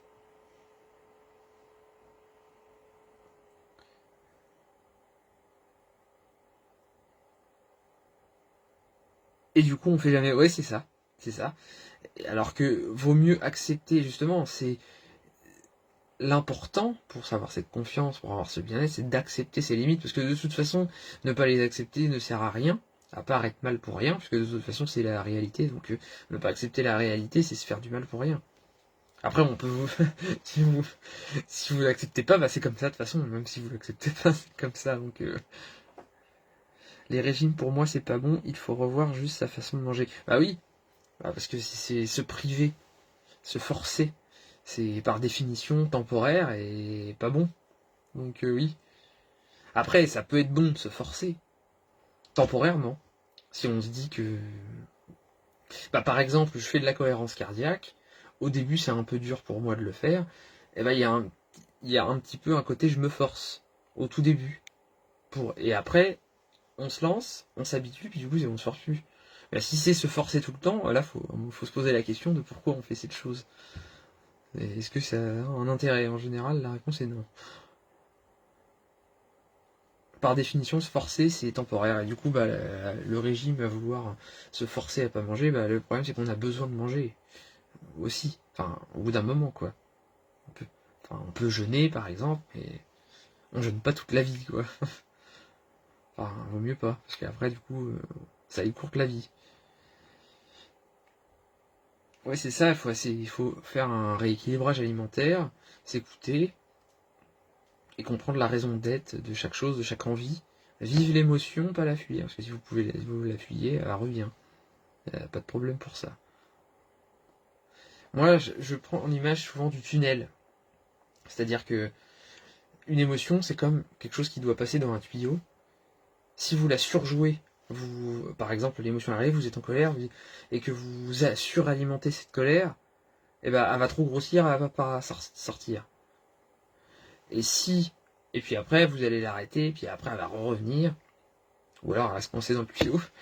Et si vous la fuyez, elle sort du tuyau par là où elle est rentrée, mais après, elle revient.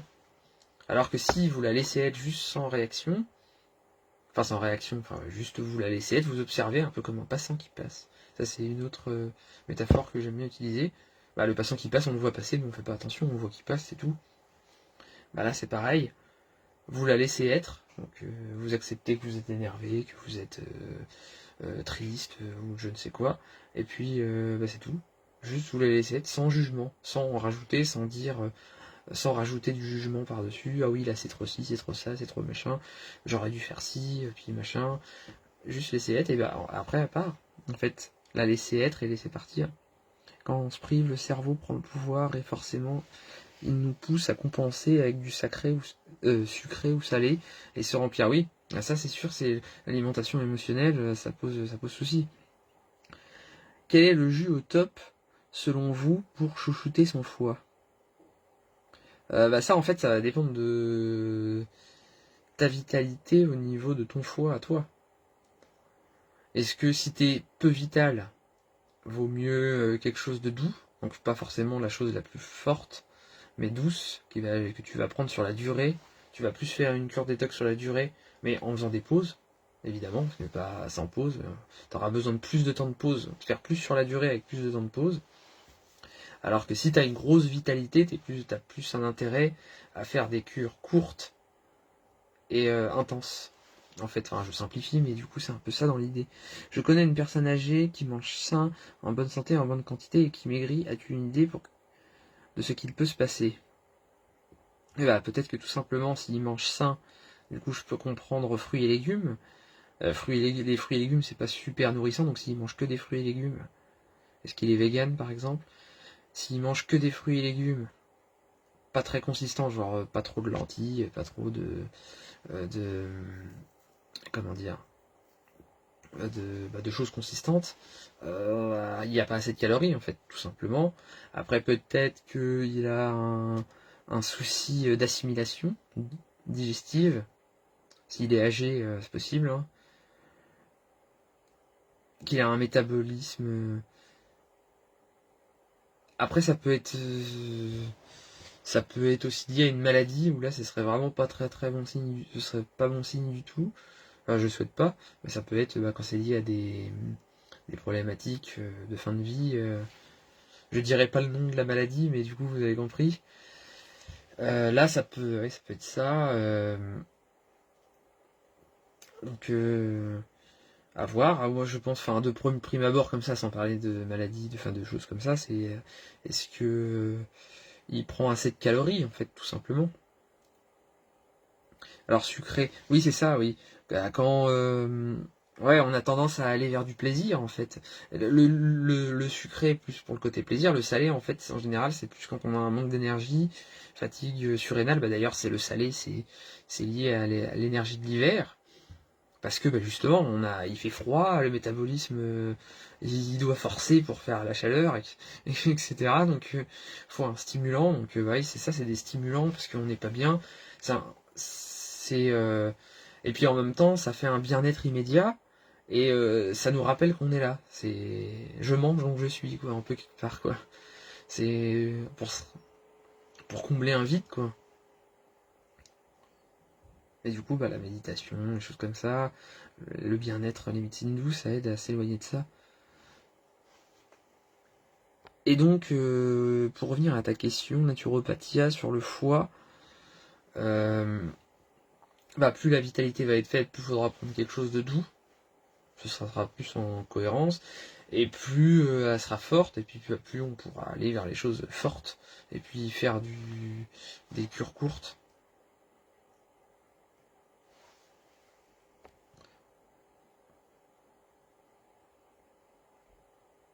Donc par exemple pour les jus top pour le foie, il y a le pissenlit. Et donc du coup ça si on veut quelque chose de fort, le pissenlit, le citron en bonne quantité, la betterave, les carottes, l'endive, le fenouil, voilà, ça va être des plantes qui vont. Enfin des plantes qui vont aider bien pour le foie, qui vont être sympas.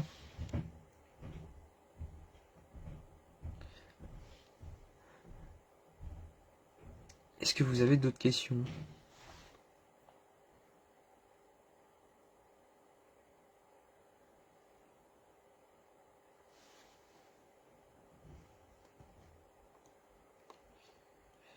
Que ce soit sur n'importe quoi, la formation, euh, la naturopathie.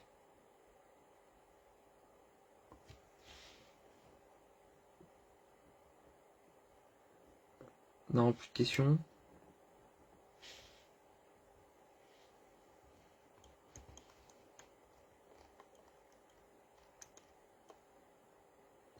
Bah du coup je vais en rester là du coup alors si vous avez plus de questions. Je vous souhaite à tous une bonne soirée. Puis bah merci et merci à vous d'avoir suivi ce live. C'est toujours un plaisir. Bonne soirée.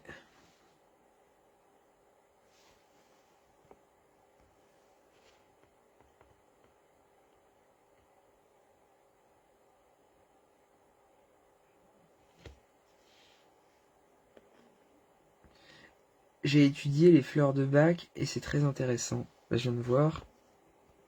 Ah mince, j'avais un commentaire qui s'était affiché, il est parti. Est-ce que.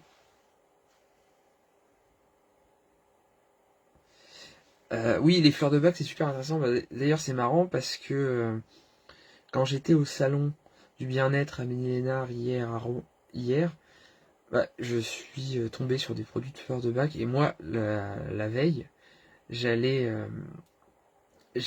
faire un article sur les fleurs de bac et je l'ai pas fait parce que j'ai été distrait par autre chose. Et puis bah là encore, en fait, je l'ai toujours pas fait. Et les fleurs de bac, oui, c'est super intéressant. Et, euh, et puis ça donne des résultats. Et en fait, c'est ça aussi qui est intéressant, c'est que les résultats, le temps à ce que ça soit efficace, va dépendre de l'intensité de la problématique et de la profondeur de cette problématique. À savoir que plus la problématique va être ancrée, par exemple quelqu'un qui est stressé, qui est dans la peur, et bah, plus ça va être très ancré, ou qui est en dépression, plus ça va être ancré profondément, et puis plus il va falloir attendre longtemps avant que ça ait de l'effet, et avant que ce soit puissant.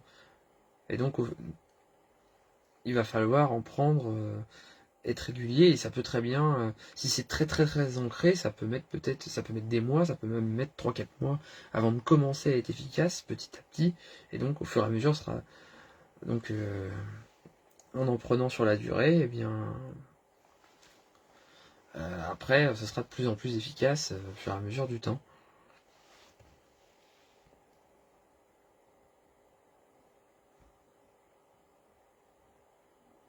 Donc, naturopathia, tu me demandais quel jus, quel est le jus au top selon vous pour un foie? Ça t'allait ma réponse ou tu voulais carrément une recette? Ah oui, aussi j'ai oublié le jus de radis noir hein, pour le foie.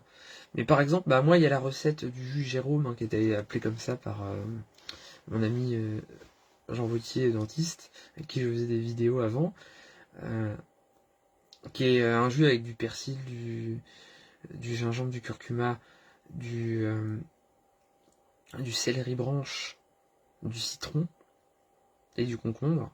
Donc hydratant, voilà, drainant. Mais là, enfin là, du coup, tout n'est pas forcément de saison à ce moment-là, mais bah, après le concombre, vous pouvez le remplacer par le chou. Et puis, enfin du coup, après ça fera moins de jus que si ça fera pas pareil, aussi hydratant. Mais voilà.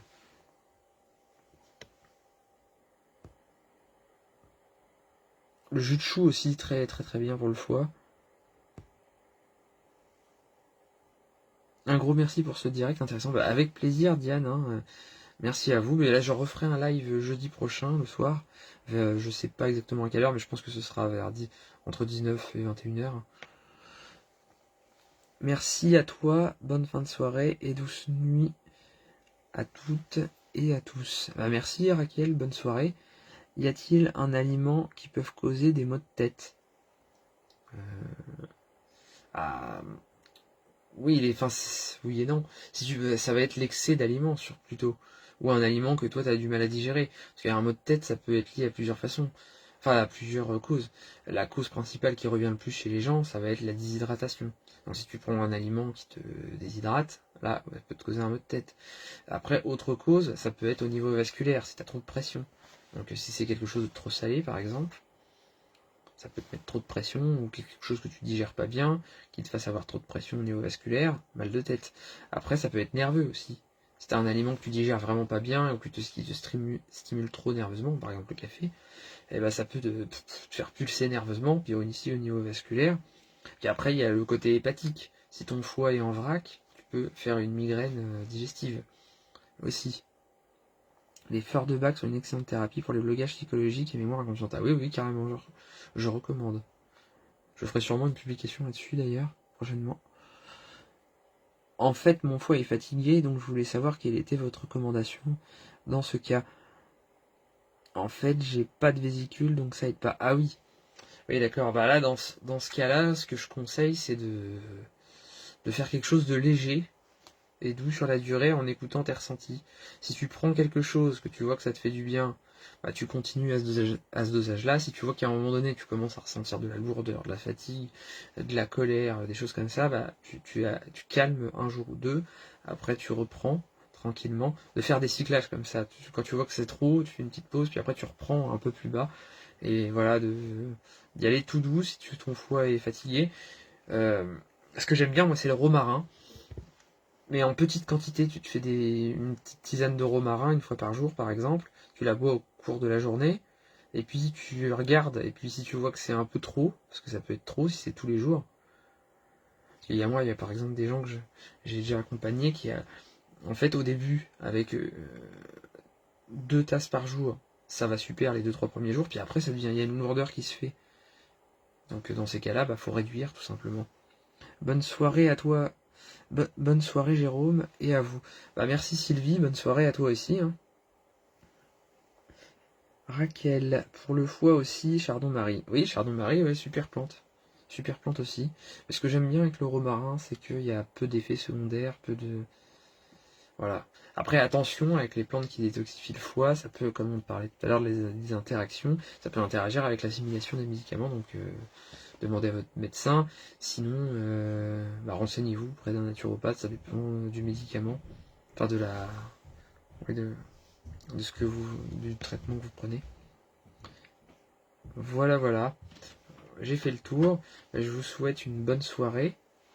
Et je vous dis à jeudi pour un prochain live. Au revoir. Merci pour ces conseils. J'ai plein de romarins. Ah bah super. Naturopathia.